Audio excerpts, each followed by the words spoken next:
नमस्कार दोस्तों, Gurukul of politics पर आपका स्वागत है। मैं हूं आपका दोस्त धर्मेंद्र कंवारी और हमारे साथ एक बार फिर से मौजूद हैं कर्नल मेहर सिंह दहिया जी।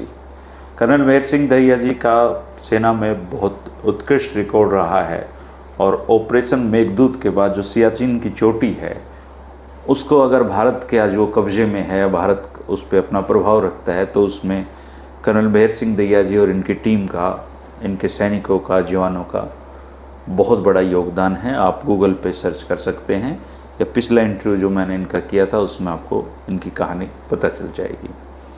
भारत अब एक ऐसे मोड़ पे है दोस्तों जब कश्मीर पे फिर से बात हो रही है। देश के अलग अलग इलाकों में कश्मीरियों पे हमले हो रहे हैं और देश का एक बड़ा वर्ग बायकॉट कश्मीरियत और कश्मीरी का नारा भी बुलंद कर रहा है। देश किस दिशा में जा रहा है ये कहने और सोचने का विषय है और आज बात करेंगे कर्नल मेहर सिंह दहिया जी से, क्योंकि इन्होंने कश्मीर में बहुत लंबा वक्त गुजारा है और एक तरीके से आप कह सकते हैं कि कश्मीरियत इनकी रगों में है, कश्मीरियत को बहुत बेहतरी से समझते हैं। नमस्कार कर्नल साहब, आपका स्वागत है। नमस्कार कर्नल साहब, क्या बायकॉट कश्मीरियत एक अच्छा पैगाम है इस देश के लिए या फिर ये गलत धारा में हम बह गए हैं? धर्मेंद्र भाई, सबसे पहले तो आपके श्रोताओं को मेरा नमस्कार और मैं आपका आभारी हूँ कि आपने मुझे फिर याद किया। मुझे अपने विचार रखने के लिए, क्योंकि मेरा पूरा जीवन ही कश्मीरियों के बीच गुजरा है, क्योंकि मैं उस रेजिमेंट में कमीशन हुआ 20 साल की उम्र में और अभी तक भी मैं वहाँ जाता रहता हूँ।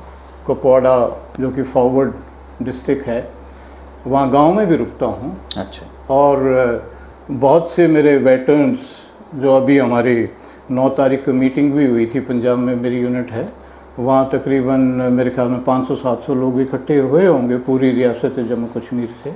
अच्छा। तो मेरे वो हमारा परिवार है और उस परिवार को मैं बखूबी समझता हूँ, क्योंकि मेरी जो बेस्ट पार्ट ऑफ लाइफ है वो उनके साथ में गुजरा है।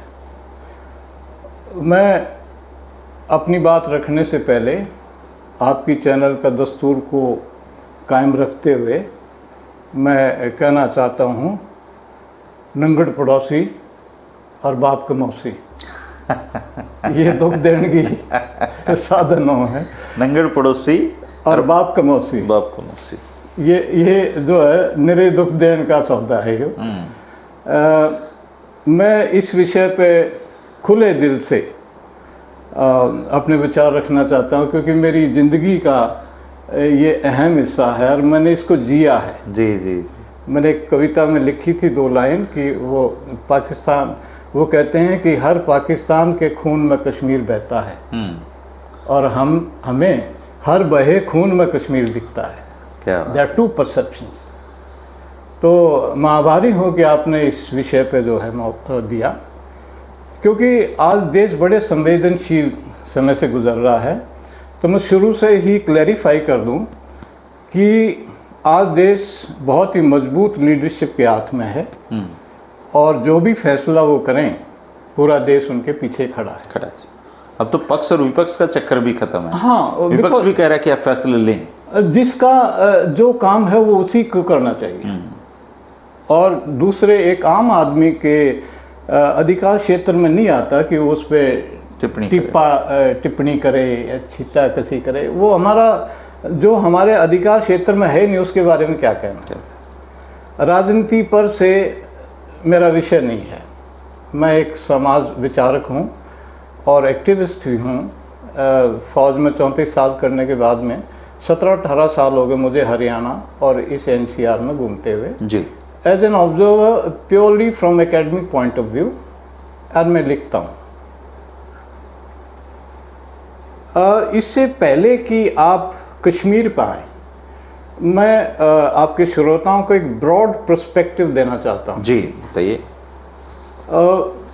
क्योंकि जब तक आप मैक्रो लेवल पे किसी इश्यू को नहीं समझते हैं, समझ में आएगा ही नहीं वो। माइक्रो लेवल पे एक बिंदु को उठा के उसी को पट्टा चढ़ा देना, वो आपको किसी भी रूप से मदद नहीं करता। इसलिए जो जिम्मेवार लोग होते हैं वो उसके बड़े पर्सपेक्टिव को समझते हैं, एनालाइज करते हैं और उसमें से सार्थक एक्शनेबल पॉइंट निकालते हैं। वो लीडरशिप का काम है। इसी बात को ध्यान में रखते हुए I want to tell you कि हम भारत को विश्व गुरु कहते हैं। देयर इज़ नो डाउट कि हमारी बहुत आदिकाल से ज्ञान की हेरिटेज है, विरासत है, लंबी परंपरा है, बहुत एक लंबी परंपरा है। उसके ऊपर तो हमारे जैसे मेरे जैसे छोटे आदमी को कमेंट करना भी नहीं बनता। लेकिन हमारी एक और खासियत है, हम इस दुनिया के युद्ध कौशल गुरु भी हैं। अच्छा जी। युद्ध कौशल गुरु मैं क्यों कहता हूँ कि ये जो सेंट्रल एशिया से और तकरीबन विंध्याचल तक का जो एरिया है वो from a military man's point of view central Asia का एक्सटेंशन है। अगर आप ब्रॉडली इतिहास के उसमें जाएं तो सीन ऐसे रहा है कि उस एरिया में जो कि बहुत ही ठंडा, बैरन, लैक ऑफ रिसोर्सेज, लेकिन टफ एनवायरनमेंट ने उनको बहुत टफ बनाया। अच्छे घुड़सवार, अच्छे मार्क्समैन, अच्छे सिपाही, वेरी डेयरिंग, ब्रेवरी, चाहे उसमें मुगल्स हों, मंगोल्स हों, तुर्क हों, जो भी कोई हो। और ये खास बात है कि जितनी भी दुनिया की वॉरिंग रेसेस हैं जी, तकरीबन 8-9 हैं, उसमें उन सब का यहाँ पे टाकरा हुआ है। और उसी किस्म से बैटल जो वॉरफेयर की जो कॉन्सेप्ट है वो यहाँ पे डेवलप हुई है। और हमारा देश तो इतना बड़ा है कि डेजर्ट भी है, बर्फ़ का इलाका भी है, माउंटेन्स भी हैं, प्लेन्स भी है, रिवराइन भी है, एंड सब कुछ है। विविधताएं बहुत हैं इस देश में, बहुत ज़्यादा विविधताएं बहुत ज़्यादा हैं। तो ये जो वॉरफेयर का जो कॉन्सेप्ट है वो तकरीबन हर किस्म का यहाँ पे हमारी देन है। तो एक from a military man's point of view I call it युद्ध कौशल गुरु। भारत एक युद्ध कौशल गुरु। अब तो आदरणीय प्रधानमंत्री जी ने एक हमारी डेमोक्रेसी को भी परिभाषित करने के लिए प्रोफेसर रघुविंदर तंवर जी ने किताब लिखी है, India mother of democracy. Rather than पहले हम सुनते थे कि इंडिया द बिगेस्ट डेमोक्रेसी। अभी एक किताब उन्होंने लिखी है G20 के टाइम पे उसका लॉन्च हुआ है, मैं उसमें था। प्रोफेसर पद्मश्री प्रोफेसर रघुविंदर तंवर जी बहुत आदरणीय और बहुत ही सुहृदय इंसान हैं जी। तो हम ये जो अलग से पर्सपेक्टिव प्रेजेंट कर रहे हैं वो बहुत ही शोध करने के बाद में बहुत, इसीलिए मैंने ये युद्ध कौशल गुरु का भी मैंने आपको शब्द दिया। उसमें क्या है कि मैंने जितना भी लैंड बॉर्डर्स हैं वो सब पे एज ए कंपनी कमांडर मैंने सर्व किया है। ओके। आप सिक्किम ले लीजिए जहाँ चीन का हमारा मुकाबला है, उसके जो टफेस्ट एरियाज़ हैं, एक तो ये नाथुला, चुंबी वैली से नाथुला से आते हैं, नाथुला, याकला एंड चोला, ये 3 पासेज हैं।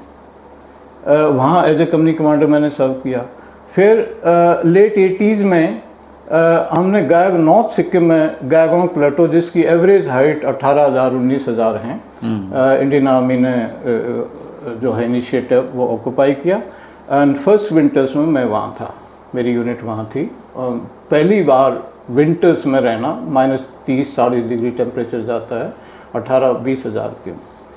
उसके बाद में वेस्ट सिक्किम की तरफ भी, ईस्ट सिक्किम की तरफ भी, मतलब वो पूरा मैंने चाइना के अगेंस्ट पूरा देखा है। उसके बाद लद्दाख में जहाँ सिंधु नदी भारत में एंटर करती है, डेमचौक एक जगह है, डेमचौक से मैं वहाँ कंपनी कमांडर था। मैंने जहाँ पे हिंदुस्तान में सिंधु नदी एंटर करती है उस एरिया में फुकचे मेरा हेडक्वार्टर था, और डेमचौक मेरी जहाँ पे एंटर करती है, I was a company commander for good about 2 months। UP Tibet border में आपने जहाँ पे हमारे जोशीमठ और ये एरिया जो पड़ता है, जो उत्तराखंड का जो एरिया लगता है बॉर्डर चाइना के साथ में, तिब्बत के साथ में, अब तो चाइना ही का हो उसको, वहाँ पे भी मैंने अपनी प्लेटून कमांड किया है। अगर गुजरात और राजस्थान को देखें, मैंने वो उस बॉर्डर में सर्व किया है। पंजाब में मिलिटेंसी को देखा है as a company commander in the worst area of Tarn Taran, Patti, Makhu, Harike, as a company commander. मतलब कोई ऐसी जगह नहीं है जहाँ सर्व ना किया हो, जहाँ मैंने सर्व ना किया हो, खासकर तटीय इलाके, इंक्लूडिंग सियाचिन ग्लेशियर लद्दाख में। इनफैक्ट लद्दाख का मेरा टेन्योर तो बड़ा यूनिक था कि उसमें 2 वैलीज़ हैं। एक तो इंडस वैली है जहाँ इंडस नदी एंटर करती है, एक काराकोरम जिसमें सियाचिन है। तो I served as a company commander in both the places, including my decoration from Karakoram जिसमें सियाचिन का होगा। ये सब अंडरस्टैंडिंग और फिजिकली ऑन ग्राउंड समझ के मैं कह सकता हूँ कि कश्मीर जो है का जो इशू है, इसमें भी 1973 में मैं कमीशन हुआ और उस टाइम तो मिलिशिया होती थी हमारी, जिसमें क्योंकि हमें ये नई रेजिमेंट जो इंडियन आर्मी में शामिल करनी थी, तो हमें फर्स्ट बैच में से मैं सेकंड बैच में गया मैं। तो वहाँ पे डायरेक्टली इंडियन मिलिट्री एकेडमी से ऑफिसर भेजने शुरू किए। उसके बाद में मैं अपनी यूनिट का पहला डायरेक्टली कमिश्नर, कौन सी यूनिट था? 3 जैक LI। तो मैं फर्स्ट डायरेक्टली कमीशन में कमांडिंग ऑफिसर बना, जहाँ मैं सेकंड लेफ्टिनेंट गया था। ये जो 89-90 जो मिलिटेंसी स्टार्ट हुई, उस समय मैं कमांड में नंबर 2 था। उसके बाद में फिर मैं कमांड टेक ओवर किया। मैं धर्मेंद्र भाई मैं बता देता हूँ आपको कि एज ए सेकंड लेफ्टिनेंट जब हम जाते हैं यूनिटों में, तो जहाँ से हमारे जवान आते हैं हम उस एरिया को फैमिलराइजेशन के लिए भेजे जाते हैं। अच्छा जी। तो मैंने उड़ी से लेकर सोनामर्ग तक पैदल चल के देखा। अच्छा। आप कह सकते हैं कि मैं कंप्लीट एरिया कश्मीर वैली का, जिसमें आज 10 डिस्ट्रिक्ट हैं और तकरीबन 9,500-10 हज़ार वेटरन्स हैं सिर्फ हमारी रेजिमेंट के, और दूसरे पैरामिलिट्री फोर्सेस के, वैसे करके पूरी वैली में अगर 10,000 भी लें, एवरेज साइज ऑफ फैमिली लें, तो 50-60 हज़ार लोग वहाँ पे डायरेक्टली उससे कनेक्टेड है। उसके अलावा जो सर्विंग हो गए वो अलग है। तो मैं कैसे इनके साथ में इन्वॉल्व रहा हूँ, मैं मेरी खासियत ये रही कि मैं 99% अपने जवानों के नाम बाय नेम जानता हूँ। अच्छा। अभी भी मैं, मेरे ख्याल 30 साल बाद मिले थे, अभी हम 9 तारीख को पंजाब में यूनिट है, I could call them by name. ये मेरी खासियत रही। I been part of them, क्योंकि किसी को कुछ कहने से पहले उसको समझना ज़रूरी होता है। और दुख के साथ कहना पड़ता है, हमने कश्मीर को ना समझा, और जो कर हरियाणा में कहा कर रहे हैं कि यो वो काटू जो एक जन आ गया। क्योंकि दिल्ली को मैं एक शहर नहीं मानता, मैं दिल्ली को एक मानसिकता मानता हूँ। दिल्ली तो जी मानसिकता, जो राजधानी होती है वो मानसिकता ही होती है। मानसिकता। तो मानसिकता क्या हुआ कि अगर आप शुरू के इंडिपेंडेंस के 2 डिकेड्स लेना, तो हम सेटल ही हो रहे थे। तो उस समय तो अंग्रेज व्यवस्था एक छोड़ के गए थे अपने पास, हम उसको संभाल रहे थे, हम उसको हम समझ रहे थे, और व्यस्त भी नहीं थे हम उससे। हाँ, वो चल लगा क्यों करे। हाँ। और उसमें फिर बंटवारा हो गया, उसमें फिर बहुत सारे कांड हुए, उसमें बहुत कुछ हुआ उसमें। इनफैक्ट वो जो है, जरूरी नहीं है कि वो नेगेटिव, सारी की सारी भावना नेगेटिव थी, नहीं पॉजिटिव भी थी, बहुत पॉजिटिव भी था। उस समय देश के लोग इस कोशिश में थे कि हम आगे निकलना है। यस, बिल्कुल। वो उनको फिर झटका 62 में लगा। वो ऐसे बातें हुई हैं। तो हमें जो है, एंड इट इज़ नेचुरल। आप अगर एज ए अपने पर्सनल लेवल पे लें, फ़र्ज़ करो कि आप उस समय के हेड थे, तो क्या आप सारे पहलुओं को संभाल लोगे? सारे किनारे तो नहीं संभालनी चाहिए ना चादर, वो अलग अलग। एक छोटा सा एग्जाम्पल मैं आपको बीच में इंटरप्ट कर रहा हूँ, प्लीज।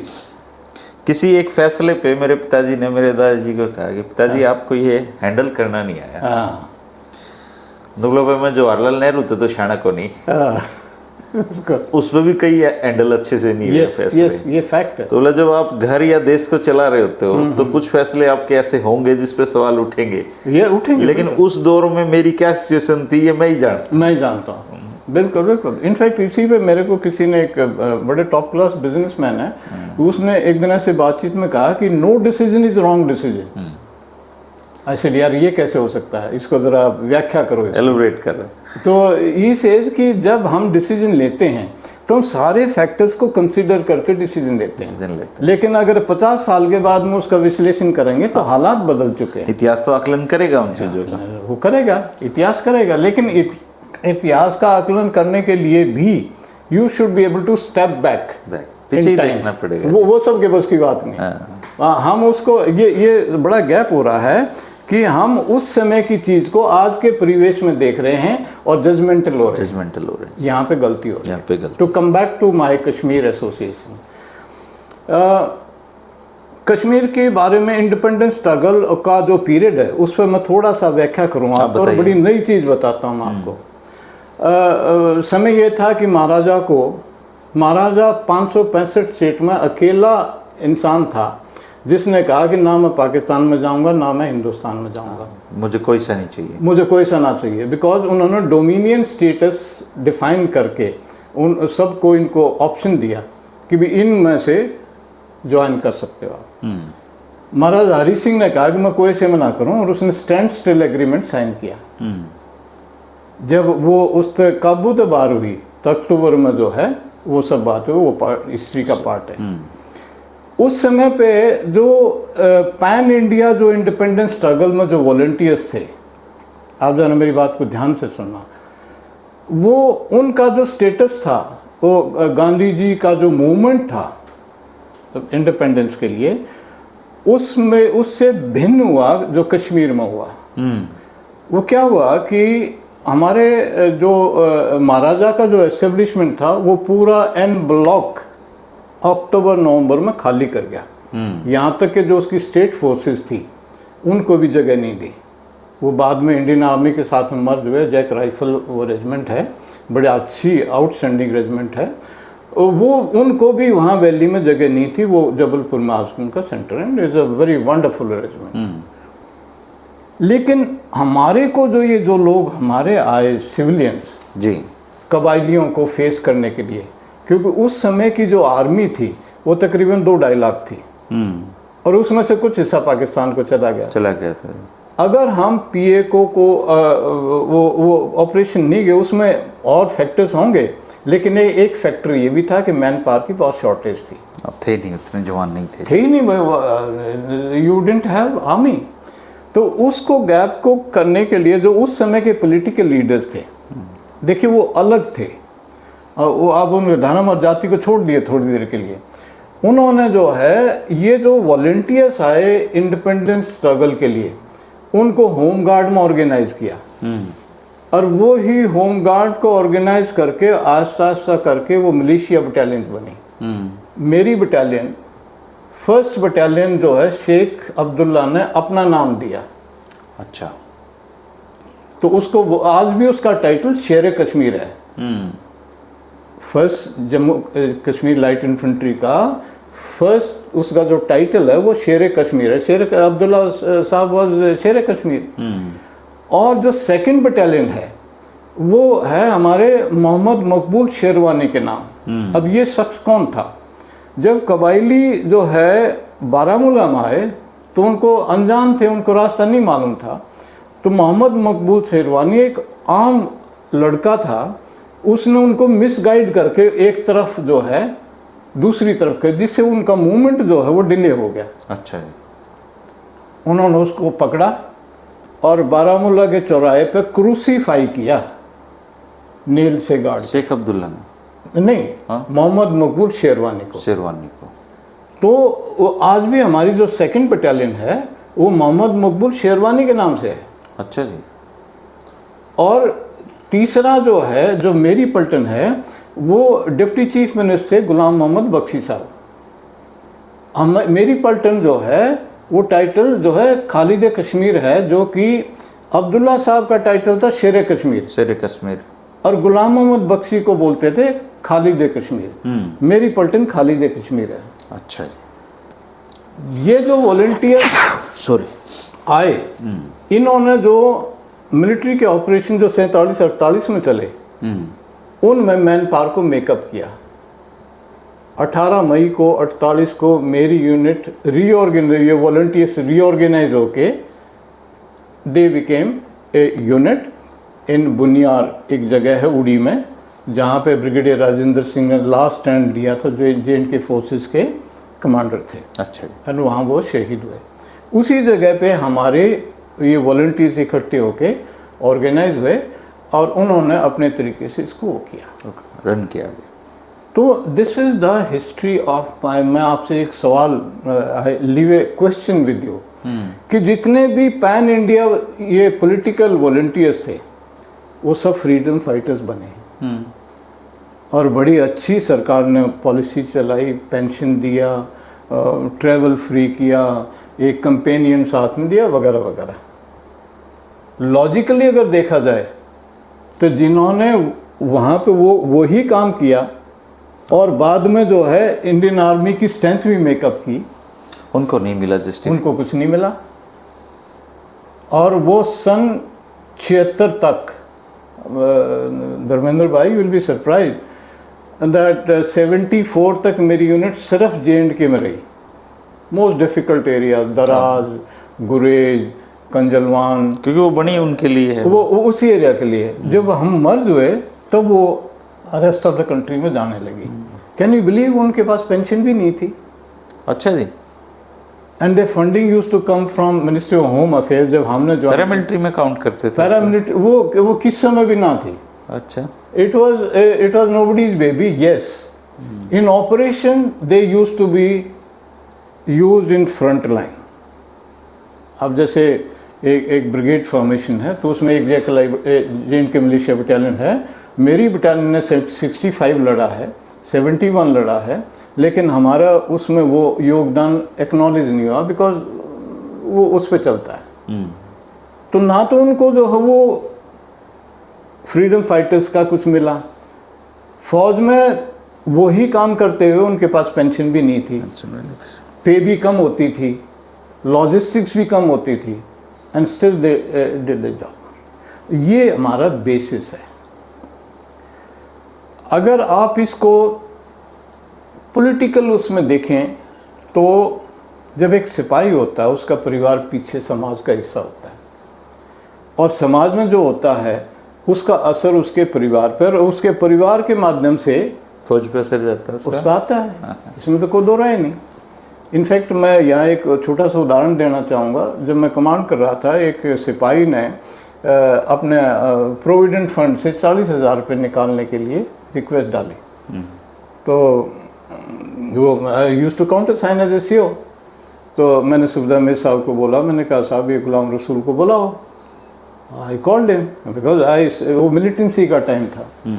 तो मैंने SM साहब को बोला कि साहब आप थोड़े से बाहर चले जाओ, मैं इससे बात करूँगा। एंड आई आस्क्ड हिम कि गुलाम रसूल क्या बात है, 40,000 रुपये क्यों ज़रूरत पड़ गई? और उसने जो मुझे बताई वो फेथ को दर्शाती है। इसे साहब भाई था गांव में, उसने आर्मी पेट्रोल को हेल्प किया। एक मिलिटेंट ने अपनी राइफ़ल जो है कहीं दबा रखी थी, और उसकी शनाख्त के ऊपर वो राइफ़ल उन्होंने आर्मी को मिल गई। मिलिटेंट्स को पता चला तो उन्होंने कहा या तो हमें राइफ़ल दो या हमें पैसे दो। उन्होंने फिर कहा कि तेरे को 1 हफ्ते का टाइम है, नहीं तो हम तेरे को उठा ले जाएंगे। भाई ने मुझे रिंग किया, मेरे पास यही है, मेरे को निकाल के देना। तो कहने का मतलब वो असर जो है वो अल्टीमेटली फ्लोज इनटू द, देखो कहाँ से किसकी पड़ी, किस कहाँ आ गई, इट हैज टू कम। तो जब मैं अभी रिसेंटली कपौड़ा गया था, 100-150 मेरे वेटरन्स इकट्ठे थे। मैंने उनको कहा कि अगर बाकी इमोशंस को छोड़ के अगर आप देखें, you are the bravest people in the world. How? आमतौर पर कहा जाता है कि इनफैक्ट मैं एक बार छुट्टी आ रहा था, मैंने उन्हें बाबू तो पूछ ली, मैं बाबू तेरे जाने के बाद मेरे को क्या करना चाहिए गांव का यहाँ। तो उसने ये कहा कि मेर सिंह बाकी तो तू देख लेगा पर तुम्हारे गाँव में मत आइए। हमारा इतना बड़ा डेरा है, इतनी कोई पीढ़ियों की सामाजिक पहचान है, इसे समय बदल गया है। उसी तरीके से जो पेरेंट्स होते हैं वो झेल जाएंगे, लेकिन वो नहीं चाहेंगे कि किसी भी चैलेंजिंग सिचुएशन में उनकी अगली जनरेशन को बच्चे आए। लेकिन आज कश्मीर में मिलिटेंसी चलते हुए 30-35 साल हो गए हैं। 89 में balloon went up, I was there in my unit, I been involve in it. 30 साल हो गए, कश्मीरी वहाँ से 1 इंच नहीं हिला है। कहीं नहीं हुई है कश्मीरी, तो वहीं पे भाई उसके नुकसान हो गए, अलग बात है, वो अलग बात है, पर उन्हें कश्मीर नहीं छोड़ा, उसने नहीं छोड़ा। उसके लिए हिम्मत चाहिए। आप बताइए कि जैसे आपको ये, अगर आप कमज़ोर दिल के हैं तो आप कहेंगे यार चल लेना दे, तो क्यों दुखी हो रहा है। मैं गया कपौड़ा के गांव, मेरा एक जवान मेरे को ले गया नाश्ते के लिए। मैंने देखा छोटे छोटे गांव, वो इंसिडेंटली मैं बताना चाहता हूँ कि इंडिया में सबसे पहले लैंड रिफॉर्म 2 ही जगह हुए। कहाँ पे? एक तो यूपी में चरण सिंह ने किया, अच्छा जी, और एक शेख अब्दुल्ला साहब ने कश्मीर में किया। कश्मीर में किया। As a result he insured कि जम्मू कश्मीर रियासत के लोगों को एक छोटा सा प्लॉट मकान बनाने के लिए, एक छोटी सी जगह जहाँ पे अपने शाली बोलते हैं चावल को, वो करने के लिए सब्जी वब्जी छोटा, मतलब एवरीवन हैज़ गॉट, सबको दिया, सबको दिया वो। दैट बिकॉज जब मैं 73 में पूरा ट्रेवल किया था, जितने भी बगीचे थे वो सब पंडितों के थे, और कश्मीरी वहाँ पे सिर्फ मजदूरी करता था। अच्छा, 99%। ये मैंने खुद देखा है पैदल चलते। बगीचे कश्मीरी पंडितों के थे। हाँ, और बगीचे जैसे दरमुल्ला सोपोर का जो बेल्ट है इसका एप्पल का, आप देखिए इतनी बड़े बड़े ऑर्चर्ड थे। मेरे एक दोस्त थे, मेरे कोर्समेट थे, उनका बहुत बड़े बगीचे थे, मैं मेरे को ले गए थे एक बार। मेरा कहने का तात्पर्य ये है कि उसको समझना बहुत ज़रूरी है if you really want to give an opinion. दो जो इंटरेस्टेड हैं और इस बात में जानना चाहते हैं, 89-90 में एक चीफ सेक्रेटरी हुए हैं जम्मू कश्मीर के, Moosa, he was a Gujarat IAS officer. उसको उस समय के प्रधानमंत्री जी ने पिकअप किया and he was a chief secretary. उनकी किताब है Kashmir the land of regrets. अच्छा, अगर आप उसमें पढ़ी यू विल नो कि असलियत क्या है। दूसरी बात, हमारे जितने बॉर्डर एरियाज है ना, उसमें 2 tier, in fact 3 tier defence line बनती है। अच्छा जी। एक तो कॉम्बैट जब होता है तो आर्मी जाएगी ऑब्वियसली, जो लेसर थ्रेटेंड एरिया सेक्टर्स हैं उसमें BSF को आमतौर पर लगाया जाता है। लेकिन एक जो मोस्ट इम्पॉर्टेंट जो टियर है वो सिविलियंस की है। जैसे मैं अपने, उसको भी आर्मी मानते हैं आप? हाँ, मैं मानता हूँ। अच्छा। इनफैक्ट वो सब it is other way round, अच्छा, because they are there all the time, they are the one. अब जैसे फायरिंग होती है इसमें कठुआ, सांबा, RSपुरा एरिया में, मेरे को उसी से फ़ोन आ जाता है, साहब जी गोले बजे थे। तो बिकॉज उनके खेत हैं साहब, वो सुविधा मेजर सिंह साहब के घर पे गोला गिरा, उसकी भैंस मर गई या फिर उसका वो टूट गया। दे आर द पीपल आपके यूनिट के लोग। हाँ, they are in touch with me, hundreds of them. मेरे फेसबुक पर दोस्त है मेरे, they are still in touch. आपकी फिटनेस तो ऐसी है, अगर अब भी मौका मिले तो आप अब भी चले जाओ ना। मेरे को पिछली बार गया ना, मेरे सुविधा साहब मजाक में कहने लगा, साहब अब मैम साहब नहीं रही, आप ऐसा करो कपौड़ा हम घर बना देते हैं, आप हमारे पास ही रहो यहाँ। We loved each other. मैं अभी भी, there so many of them. तो उसमें क्या है कि दे आर प्रोवाइडिंग 3 टियर। मैं एक इंटरेस्टिंग बात बताता हूँ। पुंछ से लेके कठुआ तक एक 5 किलोमीटर की बेल्ट है जो कि फेस करती है, उसमें ज़्यादातर जाट चौधरी हैं। अच्छा, हाँ। एंड देवा बटाला में जब 65 की लड़ाई वो डिस्प्लेस हुए, 71 की लड़ाई वो डिस्प्लेस हुए, और उसके बाद में उनको RSपुरा इस बेल्ट में जो है ना, बॉर्डर डिस्ट्रिक्ट बोलते हैं कठुआ को, वहाँ पे उनके आज भी लैंड राइट्स नहीं उनके पास।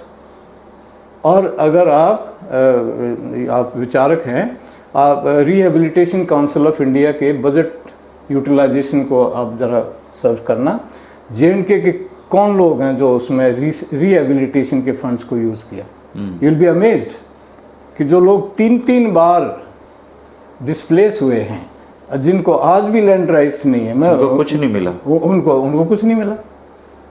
आप अभी जो डिप्टी चीफ मिनिस्टर को चौधरी साहब हैं, सुंदरबनी और उस बेल्ट के हैं, ही कम्स फ्रॉम दैट। तो मेरा कहने का तात्पर्य जो what I want to say is कि हमें we will have to understand and then pass an opinion, number 1। Next point जो मैं आपको कहना चाहता हूँ कश्मीर के बारे में वो ये है कि पीर पंजाल रेंज है जी, जो कि पार करने के बाद में इधर आप इसमें जम्मू एंड दिल्ली आ जाते हैं, उधर श्रीनगर वैली एंड बियॉन्ड आप चले जाते हैं। इंडिया ने सपोर्ट बहुत किया, आज भी व्यवस्था परिवर्तन हो रहा है, lot of changes are taking place. अभी ये जो आर्टिकल के हटाने के बाद में डेवलपमेंटल और ट्रेन चली गई है, बहुत चेंजेस हो रहे हैं, लेकिन जो सही माने में जो अटैचमेंट होना चाहिए ना पूरे देश का बाकी के उनको, वो अनफॉर्चुनेटली बिकॉज हम इसको दूसरे प्रिज्म के माध्यम से देखना चाहते हैं, वो नहीं हो पा रहा। कमी पेशी यहाँ पे भी बहुत है, कमी पेशी उनकी यहाँ भी, which is a natural human phenomena, वो होगा ही। और मैं आपको एक फैक्टर और बताता हूँ कि अगर आप लखनपुर से लेके सोनामर्ग, उधर आप हिमाचल में पाड्र में जाके मिलता है, उधर आपका काराकोरम से पाकिस्तान, चाइना वाइना, जो कोई भी ऐसी जगह नहीं है जहाँ पे हिंदुस्तान के किसी जाबाज बहादुर का खून नहीं गिरा है। शहादत सब जगह हुई है, तो हमारे लिए तो पवित्र जगह है। I am giving you a new perspective how we should see Kashmir. आप एक पर्टिकुलर सेगमेंट को डिसोन करेंगे तो आप अपने बच्चे की शहादत को डिसोन करते हैं। आप ज़रा इस पर विचार कीजिए, कितने कॉफिन्स आते हैं वहाँ से। आप इमेजिन कीजिए कि शहादत से पहले उस जांबाज के दिल में क्या विचार आया होगा, वो कैसे रहा होगा। कहते हैं कि जब किसी भी तरह की शहादत होती है और उसके पास इतना समय होता है सोचने का, तो कहते हैं वो अपने परिवार के बारे में सोचते हैं। हाँ, आई एग्री, इट्स नेचुरल। लेकिन अगर शहादत से पहले जो वहाँ पे काम कर रहा है, हमें याद रखना चाहिए वो किन के बीच में काम कर रहा है।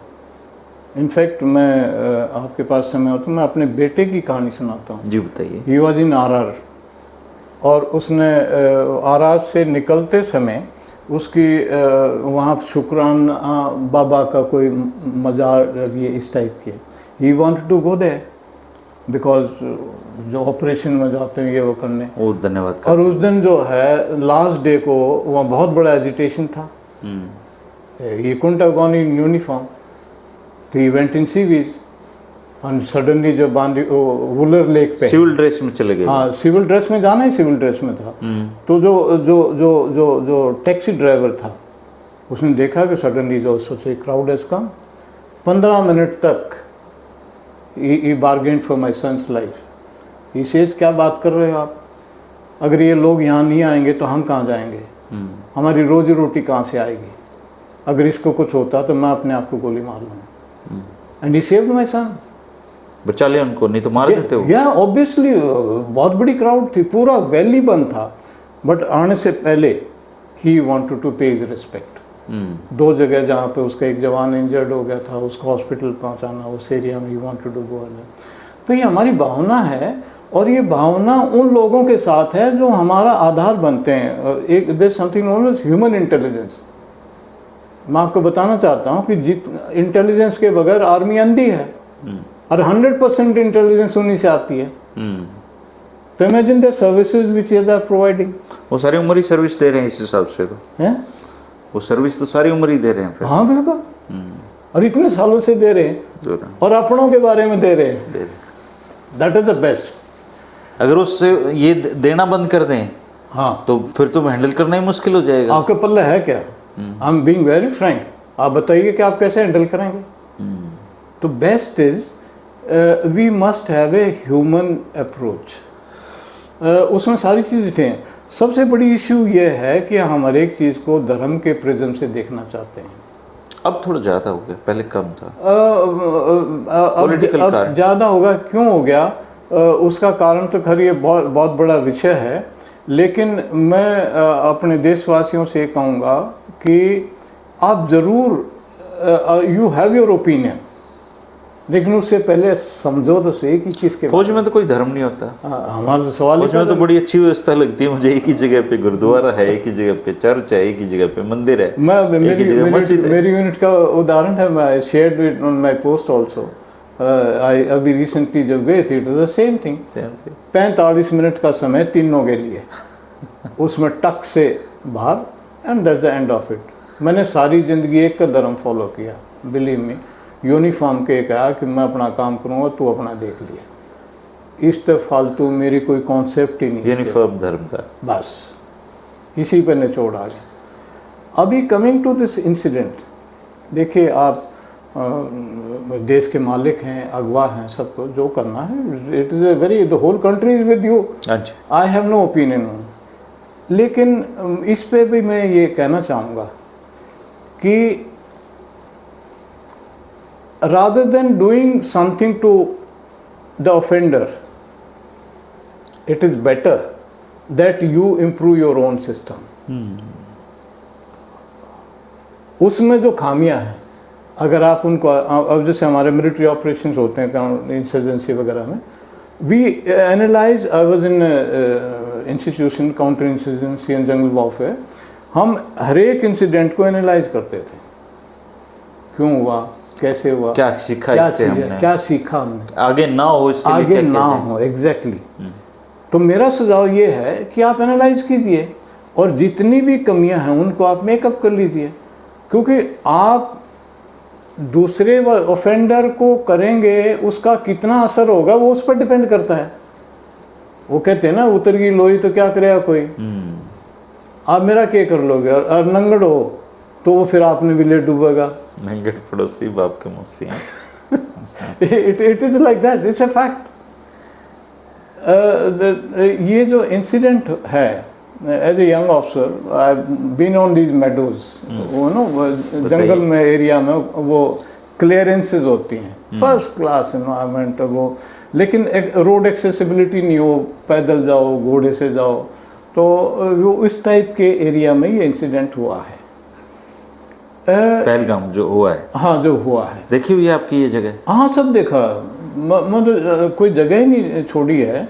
अभी मैं इसके लिए कितने दिन की तैयारी लगी होगी मिलिटेंट की, कितना समय लगा होगा उनको? देखिए, मैं इनको पाकिस्तानी अग्निवीर बोलता हूँ। अच्छा। पाकिस्तान की दो प्रॉब्लम है मेन, एक है स्ट्रेटेजिक डेप्थ नहीं है।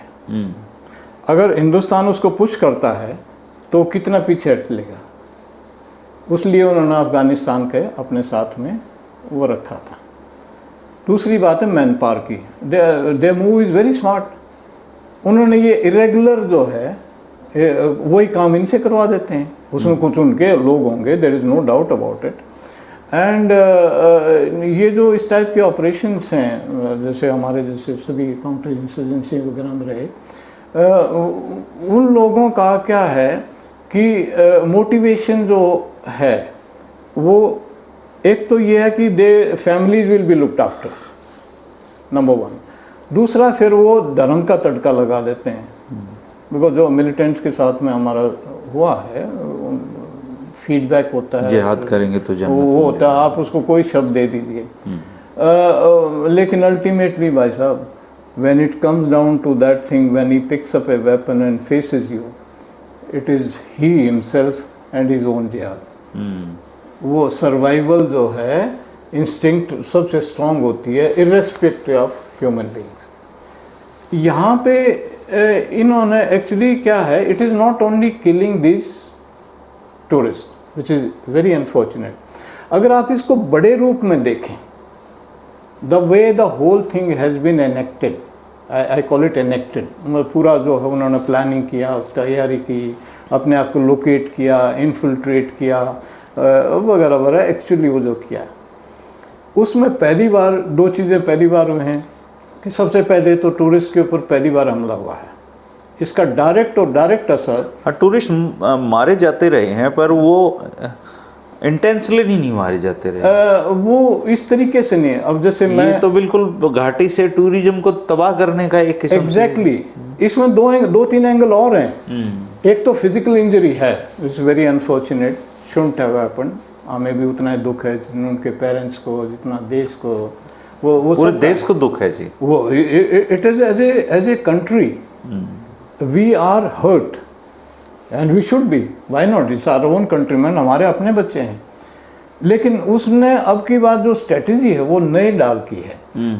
उसके दो मेन एंगल हैं। एक तो to break the economic evolution of Kashmir, क्योंकि मिलिटेंसी के बाद अब कश्मीर संभल चुका था, बहुत अच्छा माहौल था वहाँ पे। मैं अगेन मैं जो बात करूँगा वो फिजिकली ग्राउंड पे होकर करूँगा।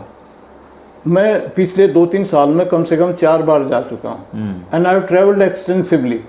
इनफैक्ट जो मेरा जवान मेरे को अपने घर ले गया तो वो वैली थी कपवाड़ा, हाय माँ बटपुरा एक गांव है, वहाँ पूरा वैली दिखता है और वहाँ पे लोग ना शाली हार्वेस्टिंग, राइस हार्वेस्टिंग हो रहा था। तो मैंने कहा बशीर तो रुक जा, I want to have a view of it. तो ई सेज की साहब एक बात कहूँ आपको। मैंने कहा बोल। ई सेज की साहब यहाँ इस तरफ लोग मुंह करते हुए डरते हैं और आपके चेहरे पर शिकन तक नहीं। मैंने कहा यार एक बात बता, मैंने अपनी ज़िंदगी जी ली है और यहीं जी है तुम्हारे बीच में, और तुम्हारे बीच में जी है। अगर मुझे कुछ हो गया ना, वो तुम्हारे बच्चे ना घर में वो पूछेंगे पापा घर में बुलवा के करण साहब को मरवा दिया। जिम्मेवारी तुम्हारी है, मेरी नहीं है। मैं तो फ्री हो चुका हूँ इन सब चीज़ों से। तो कहने का तात्पर्य ये है कि जो ये इंसिडेंट के ऊपर जो बात है, इसका मेन एंगल है जो हमारी सरकार जिस तरीके से इंफ्रास्ट्रक्चरल डेवलपमेंट कर रही है। देखो अल्टीमेटली वीर भोग्या वसुंधरा, जो वहाँ पे बैठा है अल्टीमेटली वही भोगेगा। मजाक के तौर पे कह रहा हूँ, आम परसेप्शन इंडियन का और जो एडमिनिस्ट्रेटिव वो है वो इतना अच्छा परिभाषा नहीं है कि जिस तरीके से हम कश्मीर को देखते हैं वो इतना ऑनरेबल भी नहीं है। We use and throw type का हमारा सोच, जो कि नहीं होना चाहिए। सही माने में देखा जाए तो मुकुट है, हमारे ऋषियों के नाम से है। उसके बाद में हमारे शहादत जितनी हुई है, पर वो एक लाइन में ही आपने समअप कर दिया ना चीज़ों को कि कश्मीर को समझा ही नहीं गया कभी। हेजा को ना और ये लालडेंगा एक हुए हैं मिजो नेशनल फ्रंट के, MNF के। ही was A havildar from army. Mizoram का जो स्ट्रगल चला तो वो जो ये जो सेंट्रल एशिया का हिस्सा है इसको काउ बेल्ट बोलता था। अगर आप सही माने में देख रहे हो, एक ब्रॉड खुले दिल से बात कर रहा हूँ कि आज जो सदर्न स्टेट्स हैं क्या वो दिल से रूह से दिल्ली को मानती हैं? उतना नेचुरल नहीं मानते। अभी तो रिसेंटली कोई विवाद भी हुआ है, नहीं मानते जी। क्योंकि गलती किसी की नहीं है। गलती ये है कि जो हम सडनली इस 47 अंग्रेज इतने जल्दी जाने वाले नहीं थे। They were supposed to go in 48, 49 even later. और इसका दूसरा पहलू अगर आप देखें, INA अगर कामयाब हो जाती तो Japanese would have been here. वो एक अलग एंगल है। I am only talking as a history analyst कि भी क्या हो सकता था। अंग्रेज सडनली वहाँ से चले गए तो जो पॉलिटिकल लीडर उस समय की थी वो सारे के सारे 60+ थे। उन्होंने कहा यार तेरे दिन धक्के खा लिए, अब तो कुर्सी पे बैठे हैं, को थोड़ा बहुत आराम करें तो दैट वाज द स्टेट। तो क्या उस समय सारी चीज़ों को एड्रेस करना पॉसिबल था? नहीं था। आप होते तो आप भी नहीं कर पाते। ठीक बात है जी। तो उसमें क्या है कि अगर हम उसी तरीके से दूसरों को भी इतना एसिमिलेशन नहीं हो, जिसको जेलिंग बोलते हैं ना, वो गोलमेल गोथड़ हो जाए आपस में, बिल्कुल एकदम यूँ, वो तकरीबन नहीं हो सका। और अब जो है unfortunately political and religious tone के कारण ये जो नैरेटिव बन रहा है वो मेरे ख्याल में, मेरा अपना पर्सनल ओपिनियन है, इतना लाभदायक नहीं होगा। लाभदायक तो होगा ही नहीं, सबको पता है। सबको पता है। अच्छा फिर क्या है, वो जो अगर अपना हरियाणा का वो में साथ जाओ है, अगर आप प्रॉस्परस हैं, अच्छा है, तो भाई मैं मांग भी लूँगा ना। जो तेरे अपने पल्ला कुछ नहीं होगा तो के तुम मन देगा और के मैं मांगूंगा। तोड़ की बात है। उसी तरीके से अगर if it is destruction all around, तो what is the guarantee you and me will be safe. तो as a social thinkers, as a जिम्मेवार नागरिक, एज ए जिसने खून दिया इस देश के लिए, पसीना तो गिनती है छोड़ दो। हाँ, खून दे रखा है, खून दे रखा है यार। मैं 35 kg में वहाँ छोड़ा, 19,000 फुट की ऊंचाई पे। क्या गबरू जवान था, माँ ने खूब खिला पिला रखा था, वाइफ ने बहुत केयर की थी, और हम वो 35 के कंगाल बन के निकले। क्या हमारी भावना नहीं होगी अपने उस देश के साथ में? क्यों नहीं होगी? तो जब उसको कुछ उल्टा होते हुए देखते हैं तो फिर दुख तो होगा ना। और जब दुख है और अगर आत्मा जिंदा है तो बोलना भी चाहिए आपको। एट दिस सिचुएशन क्या करना चाहिए हमें? देखिए इसमें क्या सिचुएशन में करना चाहिए, एक तो तगाजा नहीं करना चाहिए। धैर्य रखो। जो मैच्योर्ड लोग होते हैं ना, वो डिसीजन मेकिंग में समय लेते हैं। एक तो तगाजा नहीं करना है। दूसरी बात, आप अपने अपोनेंट के बारे, I am a military commander of huge experience. आप जब दूसरे अपोनेंट को, उसमें दो पहलू होते हैं, know your self and know your enemy. If you do not know one of them, your success rate will not be more than 50%। अगर 100% करना है तो एनिमी के बारे में जानो और अपने बारे में जानो, नंबर 1। नंबर 2, ये ज़रूरी नहीं है कि जिस किस्म का डैमेज आप दुश्मन पे करना चाहते हैं वो आपकी सोच के मुताबिक होगा। इट विल डिपेंड ऑन कि वो उसको कैसे रिसीव करता है। तीसरी बात, the whole world is a village now, we are interconnected, technology is a big leveller, सब बराबर एक उस पर ला कर दिए हैं। अगर आप समझते हैं कि आप इस तरीके से करके उसकी ऐसी तैसी हो जाएगी, तो हो सकता है कि वो भी कुछ ऐसा ही आपके लिए प्लान कर रहा हो। सोच ली। As a responsible person, as a responsible commander, be sure कि आड़े विकेट क्या है, वो what will be the fallout. उससे फिर क्या होता है कि जो हमारे डिसीजन होते हैं वो बड़े मैच्योर्ड और बैलेंस होते हैं। And most best part is कि हम उसकी जिम्मेवारी करने के लिए तैयार होते हैं। अदरवाइज तो यार तुमने नाश कर दिया, मतलब पहले ही शक था, ऐसा नहीं होना चाहिए। Haryana teaches a lot of things.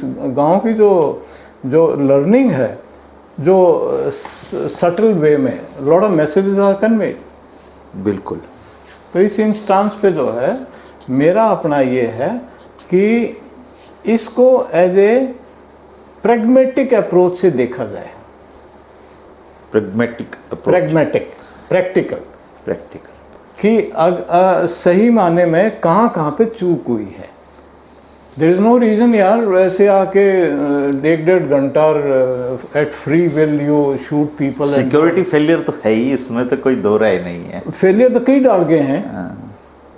Intelligence की बता दूं, वो जो है सुबह रिपोर्ट्स आती हैं, इंटेलिजेंस रिपोर्ट, वो इतनी एक्सटेंसिव होती हैं, जब उन पर सारियां पे काम करने लग जाएं तो दो फारेता ही तो पागल हो लेगा। तो देन हम उसको कनेक्ट करते हैं ह्यूमन इंट के साथ में। अभी ह्यूमन इंट कहाँ से आती है? लोगों से। वो नेटवर्क कमजोर हुआ। अब नेटवर्क, आप ग्राउंड पे गए नहीं, आप लोगों से कनेक्टेड नहीं हैं, आपने सेकंड ओपिनियन, थर्ड ओपिनियन, खुद अपनी ऑब्जर्वेशन, अपना जजमेंट, अपना एक्सपीरियंस ये सब ध्यान में नहीं लिया और आप चल पड़े इंटेलिजेंस रिपोर्ट के ऊपर, तो दोपहर तक यू विल बी कंज्यूम। जो दे रहा है वो तो आराम से बैठा है कहीं पे। So many things which are. कश्मीरियों से ज़्यादा गलती तो मुझे लगता है कि जिनको ये संभालना था कश्मीर को, उनकी ज़्यादा है सर। मैं कह रहा हूँ कि देखो एक तो इन आइसोलेशन कुछ नहीं होता धर्मेंद्र भाई। जो भी होता है एक कंपोजिट पिक्चर होती है, उसमें सभी स्टेक होल्डर्स शामिल होते हैं। Kashmiris are just one stake holders, and अगर आप सारा का सारा एक ओड़ा न कर दोगे जी तो फिर वो गड़बड़ हो जाएगी। बच्चे आप भी नहीं गए, उनको ये नहीं बताना। उनको ये एहसास बहुत ही खतरनाक हो सकता है हमारे देश के लिए कि आपको आइसोलेट कर रहे हैं, आपको हम पसंद नहीं करते। ये तो बहुत ही एक और ब्लेंडर हो जाएगी। मैं कहता हूँ it shows your own immaturity. भाई बाइकआउट कश्मीरी करके तो हम अपना ही नुकसान कर रहे हैं देश का। मैं कह रहा हूँ कि इससे बड़ा नुकसान आप कर ही नहीं सकते हो। भाई ऐसा है, आपके परिवार में कोई अनहोनी घट जाए, मैं आपके चेहरे को पसंद नहीं करता हूँ, फिर भी ये मेरा फर्ज बनता है जैसे सामाजिक पर्सन, मैं जाके नहीं कहूँगा कि कोई बात आपको ठीक है, ये that doesn't show your maturity यार।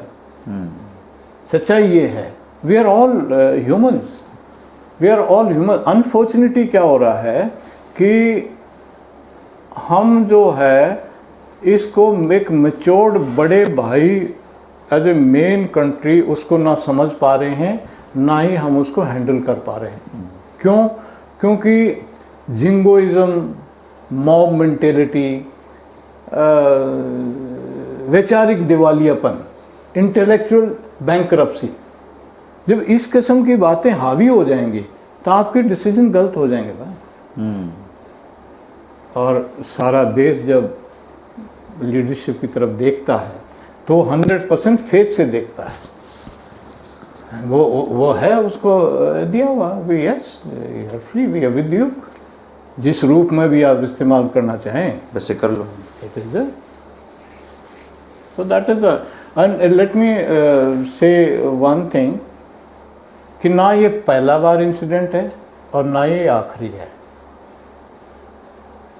क्योंकि परिस्थितियों को अगर आप समझें तो आपको खुद पता चलेगा this is not the last time it is happening. और खासकर लास्ट तो कुछ होता ही नहीं, लास्ट तो कभी होता ही नहीं। खासकर अगर आपने मैच्योर्डली इसको हैंडल नहीं किया तो ये क्या लीड करेगा, नोबडी कैन टेल। एक्चुअली देश क्या है जी, आजकल सोशल मीडिया का टाइम है, तो कोई कुछ भी कह देता है मुंह उठा के ना, वो ये नहीं देखता कि इससे देश का नुकसान हो रहा है। ये आई टोल्ड यू ना कि कश्मीर से जितने लोग आते हैं जी, मुझे अपनी पूरी लाइफ में एक आदमी ऐसा नहीं मिला जिसने ये कहा हो कि कश्मीरी ने मेरा अपमान कर दिया, मेरे से बदतमीजी से। बिल्कुल। जबकि देश के और हिस्सों में भी पहाड़ियाँ हैं, वहाँ भी हम जाते हैं। आप हिमाचल जाके देखिए, आप किसी और स्टेट में जाके देखिए, कश्मीर के लोग इतना प्यार और अपनापन देते हैं टूरिस्ट को। It is there part of the culture. मैं इसी इंसिडेंट में बताता हूँ कि जब ये इंसिडेंट हुआ, जैसा कि रिपोर्ट्स आ रही हैं, मेरे भी अपने लोगों से बातचीत, आमतौर पे क्या होता है कि people give shelter, they support you logistically, they take care of you. कहीं कम्युनिकेशन करना है, कहीं खाना होने, आप ऐसा करना, आप एनालाइज करना कि एयरलाइंस का क्या बिहेवियर हुआ।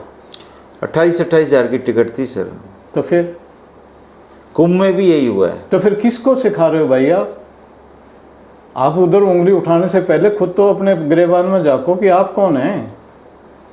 This is inhuman. जब आप एयरपोर्ट पर खड़े हैं और आप चाहते हैं कि आप अपनी फैमिली को सुरक्षित जगह पे अपने घर ले जाएं, आप कोई भी कीमत चुकाने के आप एक्सप्लॉइट कर रहे हैं और आप फिर सर्टिफिकेट दे रहे हैं उसको भी। ये काम तो देश जो चला रहे हैं वो भी रोक सकते थे। ये बिल्कुल सबको पता था ये हो रहा है।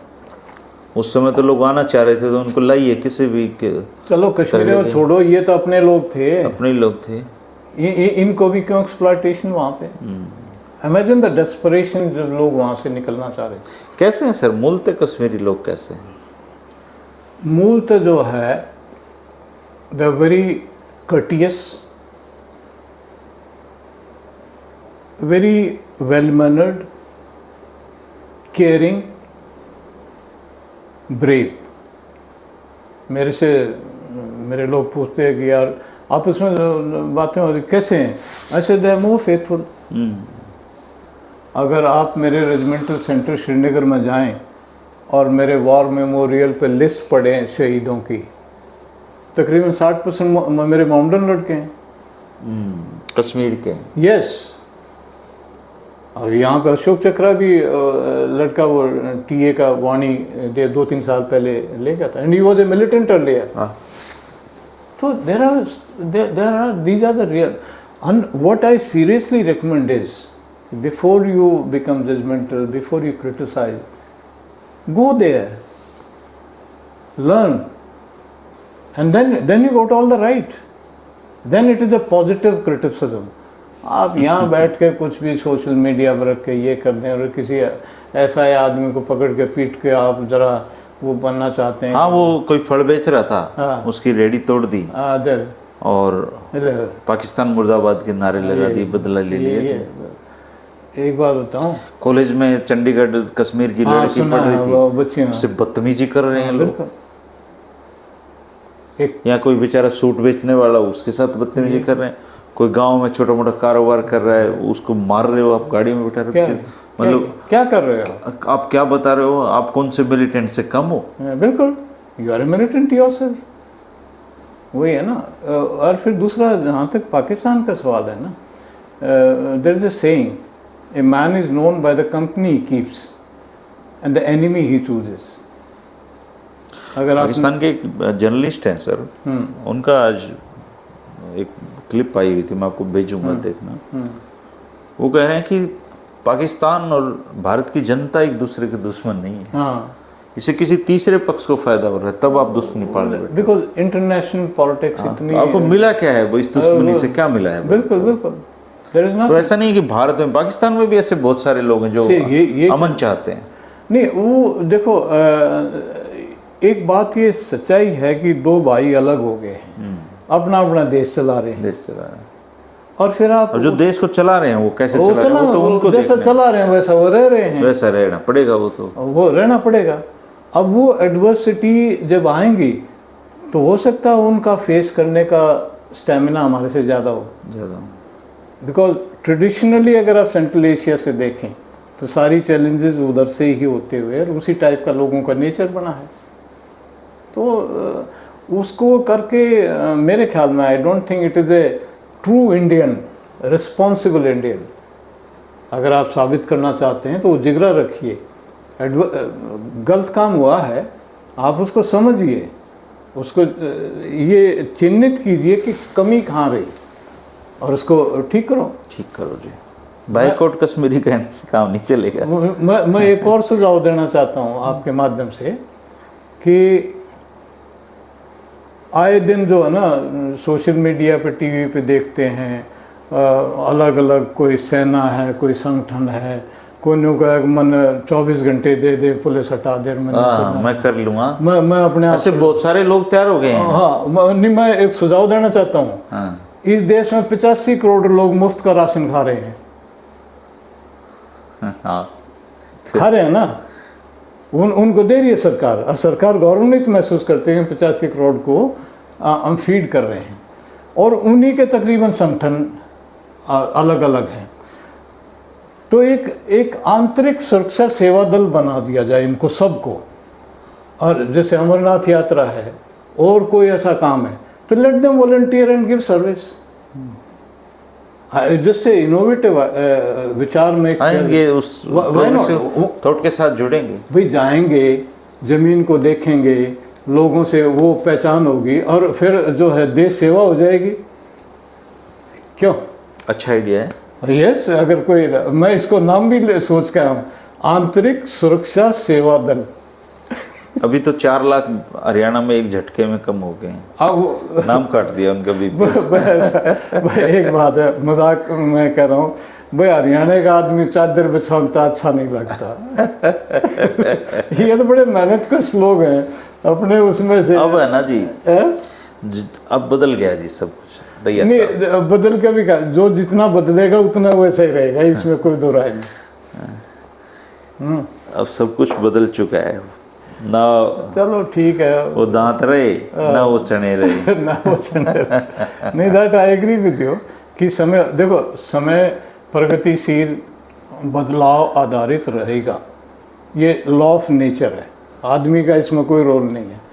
अभी क्या है कि ज़रूरी है कि हम अपनी बेसिक वैल्यू को, अपनी उसको आत्मा को हाजिर नाजिर रखकर जितनी भी लेवल तक रह सकती है उसको रख के हम अगर अपना जीवन पूरा करें तो गनाह पछतावा ना हो।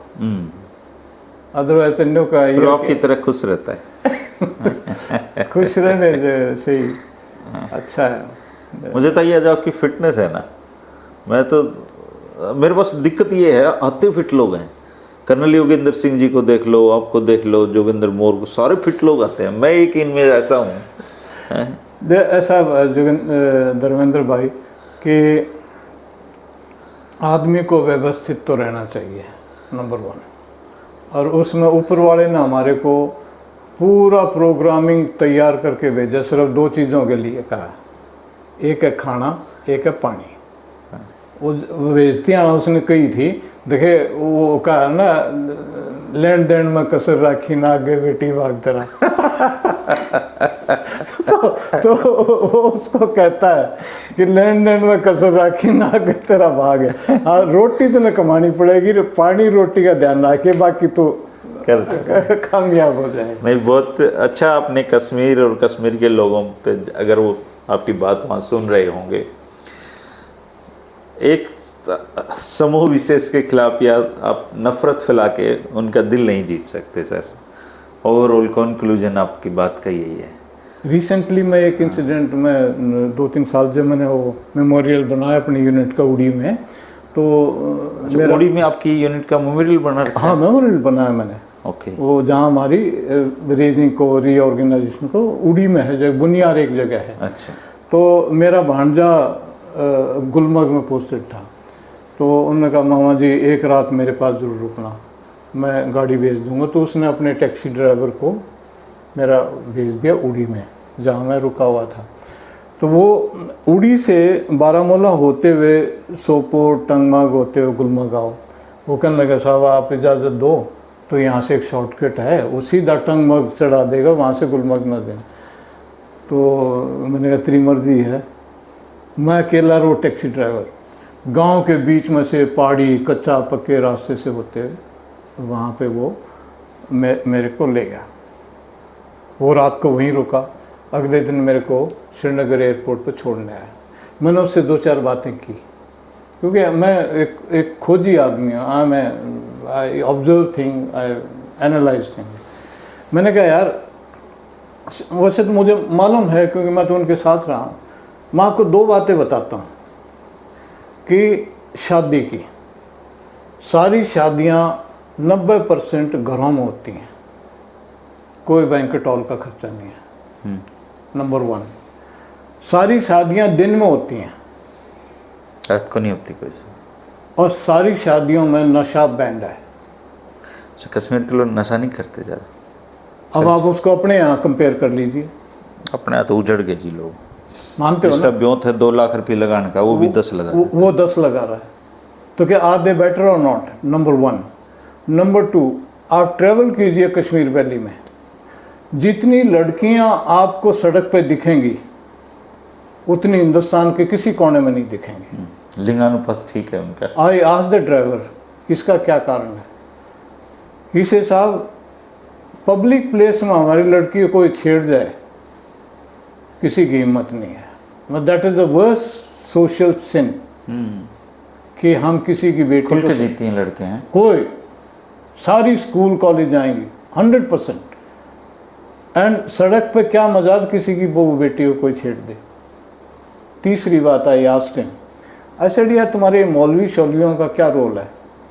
कहता साहब ये मस्जिद इनकी अपनी ओनरशिप है, पर्सनल प्रॉपर्टी। Personal property.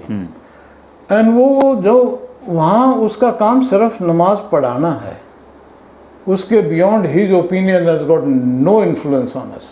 कश्मीरियत पे कोई असर नहीं उसका है, कोई वो नहीं है। वो क्या सामाजिक रूप से हमें कैसे करना चाहिए, हमें जीविका का, उसके बारे में उसका कोई रोल नहीं है, ना हम उसकी सुनते।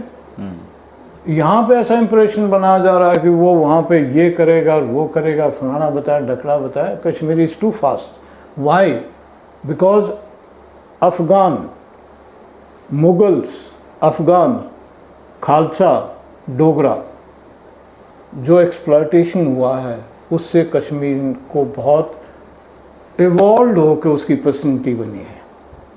He is the best handler of adversity.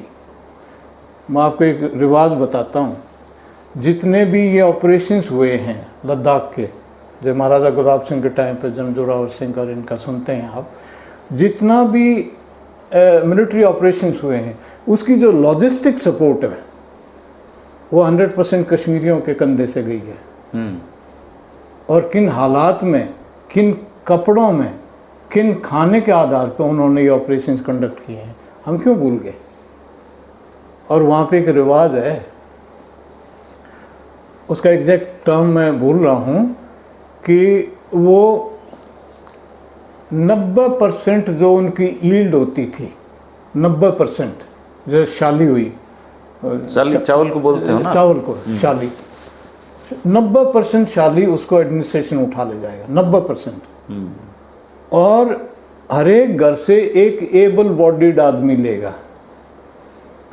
तो जो कश्मीरी जिसके पास में रिसोर्सेज थे, वो एक यंग लड़के को ब्रिंग अप करेगा, उसको अपनी लड़की की भी शादी कर देगा, और जब एडमिनिस्ट्रेशन की डिमांड आएगी वो उसने आगे कर देगा। तो एडवर्सिटी को हैंडल करने वाला जो कश्मीरियों में जो जज्बा है वो किसी भी रेस में नहीं है, बिकॉज दे फेस्ड एडवर्सिटी।